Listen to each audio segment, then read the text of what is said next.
दर्यापूर तालुक्यातील Khallar police station हद्दीतील नालवाडा येथील झिपरकर परिवाराने काही दिवसापूर्वी उपविभागीय अधिकाऱ्यांना निवेदन देऊन आत्मदहनाचा इशारा दिला होता।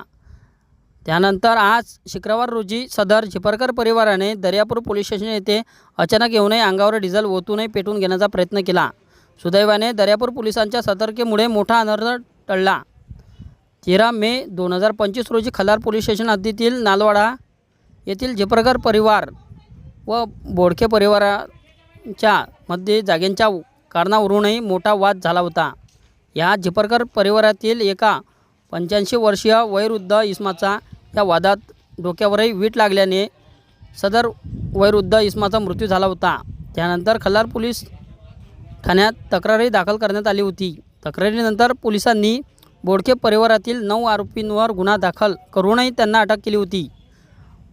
या प्रकरणात खल्लार पोलिसांनी कलमांमध्ये बदल केल्याचा आरोप झिपरकर परिवार याने केला होता।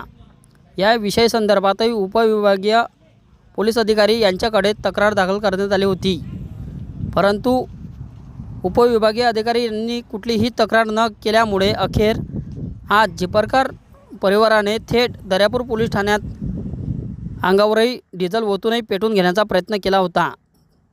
पोलिसांनी संजय झिपरकर, सारिका संजय झिपरकर व मुलगा यांना ताब्यात घेऊनही पुढील कारवाई दर्यापूर पोलीस करीत आहे। या घटनेच्या संदर्भात खल्लार पोलीस स्टेशनचे ठाणेदार रवींद्र बाराळ यांच्याशी बोलण्याचा प्रयत्न केला असता त्यांनी बोलण्यास नकार दिला।